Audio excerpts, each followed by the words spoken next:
Quel est son niveau d'oxygène? 48, capitaine. Ok, il a encore assez d'oxygène. Il ne s'agit que d'un exercice, mais les enjeux sont réels. Ces hommes s'entraînent à devenir des sauveteurs en mine. L'un d'entre eux n'a pas supporté l'épreuve de claustrophobie, avancé dans un tuyau étroit avec 15 kg d'équipement sur le dos, attaché aux autres volontaires. Pour lui, c'est fini.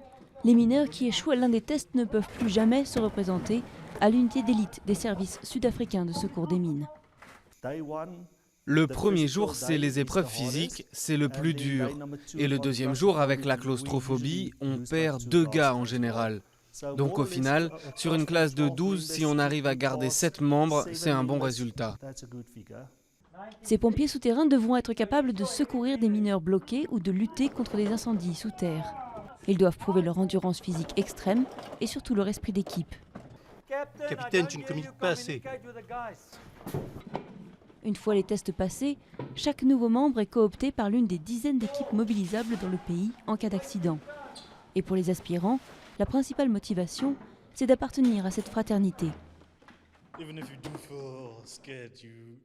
Même si vous avez peur, vous ne pouvez pas le montrer. Vous devez continuer à discuter avec les autres gars, faire en sorte qu'ils communiquent avec vous, vérifier qu'ils vont bien et avancer coûte que coûte. C'est une fraternité comme dans une famille. Si vous êtes dans une situation difficile, vos camarades peuvent vous aider à vous en sortir. L'économie sud-africaine s'est bâtie au XXe siècle sur les mines d'or, de charbon et de diamants. En 2015, 77 mineurs ont perdu leur vie, contre plusieurs centaines par an dans les années 90. Mais les services de secours sont de plus en plus souvent appelés à intervenir dans des mines désaffectées, exploitées illégalement.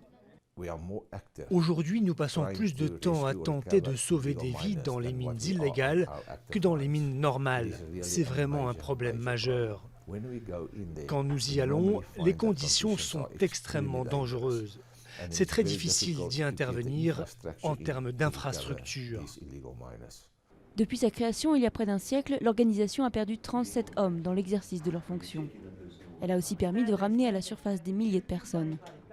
Mais les mines sud-africaines comptent parmi les plus profondes au monde et parfois les sauveteurs ne peuvent faire remonter que des corps.